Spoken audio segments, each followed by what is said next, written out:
वो तो बिट्रेयल के बारे में है और दिल टूटने के बारे में है, तो ये कैसा लगा? कोई इसकी भी कोई अपनी स्टोरी है कि नहीं? स्टोरी है। मेरे एक कुछ दोस्त थे उस वक्त, मतलब ऐसा था ना कि उनके पास जब कुछ नहीं था तो मैं उनके पास थी, उनके पास सब कुछ आया तो उन्होंने मुझे ऐਵੇਂ ही बस मतलब छोड़ दिया। ऐसा था, ये मेरी अपनी खुद की स्टोरी है। पहले ऐसा था कि कुछ जो मेरे दोस्त थे उनसे लड़ाई वगैरह हो गई थी, तो वो जो मेरा दोस्त था तो उन्होंने जैसे कि वो मेरे फेवर में था, लेकिन पता नहीं उनको उनको अचानक क्या हो गया, उनके फेवर में चले गए और मतलब उनसे दोस्ती कर ली। जो मेरे मतलब वो बोलते ना दोस्त बने दुश्मन, दुश्मन भी दोस्त। तो वो जो जिनसे मेरी लड़ाई थी वो मेरे दोस्त बन गए, ठीक है। और जिससे मेरी क्लोज फ्रेंडशिप थी उसने मुझे छोड़ दिया और फिर दूसरों का दोस्त बन गया। तो इस बारे में मैंने पूरा लिखा, हालांकि मैंने उसको साथ भी दिया। और मैं मतलब अब मैं क्या बोलूँ, एक मतलब एक बड़ी सी स्टोरी है।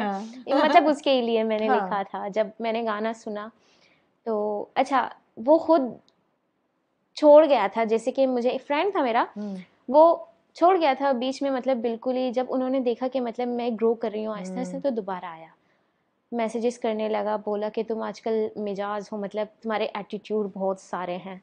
तो मैंने ये सब लिखा कि उसने ऐसे ऐसे बोला, उसने ऐसा ऐसा बोला है, तो इस बारे में था। लिरिक्स में डाल दिया फिर। बहुत अच्छा किया, बहुत अच्छा किया। शुरू में जो गाने लिखे वो बहुत सारी रोजी के बारे में, जी, जॉबलेसनेस, मिस एम्प्लॉयमेंट, मार, हाँ जी, उस सब के बारे में, सिविक प्रॉब्लम्स जो थे जी, लियारी के, उनके बारे में। जी, क्या कुछ बदला है topic, subject over the years? आप जब खुद लिखते हो जी, तो जो पहले जिन चीज़ों पे लिखते थे, क्या वो चीज़ें अभी भी एग्जिस्ट आपकी ज़िंदगी में, बिल्कुल करती उतनी ही हैं। इम्पोर्टेंस रखती हैं या बदली हैं चीज़ें? बिल्कुल भी बहुत करती हैं, मतलब बहुत इम्पोर्टेंस रखती हैं। बदली कुछ भी नहीं है ये चीज़ें। मैंने आपको बोला ना कि मैं अब उन गानों को इस तरह बनाऊंगी कि लोग इसको एंजॉय भी करें और उसको समझे भी। तो मेरी कोशिश अपने लिरिक्स में ये है कि मैं अभी देखें, ओल्ड स्कूल टाइप बीट में हम लोग रिवोल्यूशनरी ट्रैक्स बना सकते हैं, लेकिन मैं उस रिवोल्यूशनरी जो ट्रैक है उसको फंकी टाइप बना रही हूँ, ताकि लोग मतलब बार बार उसको सुने। बिल्कुल। तो बिल्कुल भी चेंज नहीं आएगा, कभी भी चेंज नहीं आएगा जब तक माशरे में चेंज नहीं आएगा। मेरे लिरिक्स वैसे ही रहेंगे, मेरे हमेशा से जैसे थे वैसे ही रहेंगे, रिवोल्यूशनरी ट्रैक्स होंगे। जब तक माशरा वैसा के वैसा ही, मैं उसको जैसा देखूंगी मैं उसको वैसे ही लिरिक्स लिखूंगी। आपने सोचा है कि बदला है माशरा इतने सालों में? मुझे तो नहीं लगता, क्योंकि वर्स्ट से वर्स्ट चीज़ें हो रही हैं। मतलब हर कोई अपने तरीके से क्राइम करने के बारे में सोचता है, तो बिल्कुल और ज़्यादा ख़राब हो गई हैं चीज़ें, मुझे जैसा लगता है। और ऑब्वियसली सबको यही लगता होगा कि मतलब अब पता नहीं क्या होगा, अल्लाह ही हाफ़िज़ है। अल्लाह ही क्या हाफिज है। दुआ ही कर सकते हैं और क्या कर सकते हैं। ये बार रोजी आपका एक अर्लियर सिंगल था, एक ट्रैक हुँ, था जो कि ऑफ कोर्स ज़बरदस्त गाना है, लेकिन फिर वो पहुंच गया मिस मार्वल में। हाँ, मिस मार्वल। और वो मिस मार्वल के पहले एपिसोड के जो क्लोजिंग क्रेडिट थे उस पे हुँ, चला हुँ, और लोग एकदम पागल से हो गए। ने कहा हाँ, वाह, एवा का ट्रैक इधर चल रहा है, एवा बी का, हाँ। जबरदस्त। तो ये कैसे हुआ? जी, तो मिस मार्वल का ये सीन था कि अचानक से वो भी कोक स्टूडियो की तरह हो गया। फोन किसका आया? फ़ोन किसका आया? असल में मैंने देखा कि पीछे हट वगैरह इनकी प्रमोशन हो रही है ना, कि मतलब मिस मार्वल में ये पीछे हट आएगा और बहुत सारे गाने आने वाले हैं। तो उसमें भी मेरी ख्वाहिश थी कि मेरा भी शायद गाना होता इसमें, हाँ। कना यारी ही चला जाता। तो जिंजर शंकर एक लॉस एंजलिस की प्रोड्यूसर हैं, उनसे मेरी काफ़ी सलाम दुआ है।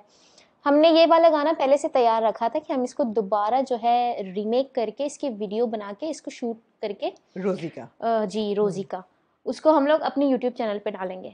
तो प्रोसेस चल रहा था, तो अचानक से जिंजर का मैसेज आया कि मिस मार्वल ये ट्रैक मांग रही है। तो मैं खुश हो गई, मैंने कहा यार ये तो बहुत अच्छी बात है। तो उन्होंने बोला 1 हफ्ते बाद ये गाना रिलीज़ हो जाएगा फर्स्ट एपिसोड में। तो मैंने कहा यार मैं मतलब मेरी दुआ इतनी जल्दी कबूल हो जाती है, हाँ। मतलब मैं अल्लाह को इतनी पसंद हूँ।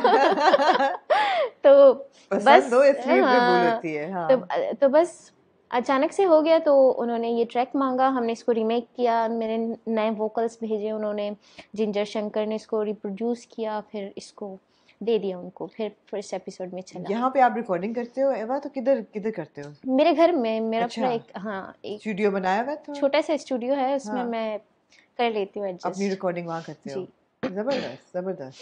तो दुआ मांगी कबूल हो गई? हाँ, दुआ मांगी कबूल हो गई। मेरी ख्वाहिश थी ना कि काश मेरा भी गाना, हालांकि मैंने कना यारी की दुआ मांगी थी, लेकिन मेरा खुद का पर्सनल गाना वहाँ चला क्या गया। बात है, क्या बहुत बात बड़ी है। बात है। बिल्कुल बिल्कुल।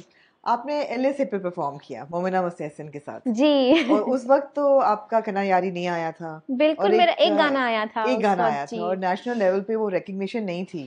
तो लोगों ने कहा ये कौन है, बड़ी कूल यार, ये रैपर तो बहुत कूल है पाकिस्तानी। और इस पे भी लोगों ने इतराज़ किया कि उन्होंने इंट्रोडक्शन ऐसा दिया जैसे कि हाँ मोमिना मुस्तहसन बहुत बड़ी, मतलब वो भी अपनी जगह पे ऑफ कोर्स हैं, जी लेकिन जी, उस वो वक्त तो कोई है। जानता नहीं था आपको। नर्वसनेस थी उस वक्त इतने बड़े स्टेज पे जाने के लिए, या बहुत एक्साइटमेंट ज़्यादा, थी? मतलब सारे जो है वो सिंगर सेलिब्रिटीज़ मेरे सामने थे, जैसे आतिफ असलम भाई हो गए, अली ज़फ़र हो गए, बहुत सारे, मतलब मीशा शफ़ी हो गई, और माहिरा ख़ान जी, वो सब सामने बैठे हुए थे, और मैं ऐसे बिल्कुल वो लरज रही थी कांप ना, रही थी, लेकिन हाँ मैंने कहा यार लरजना नहीं है, हाँ।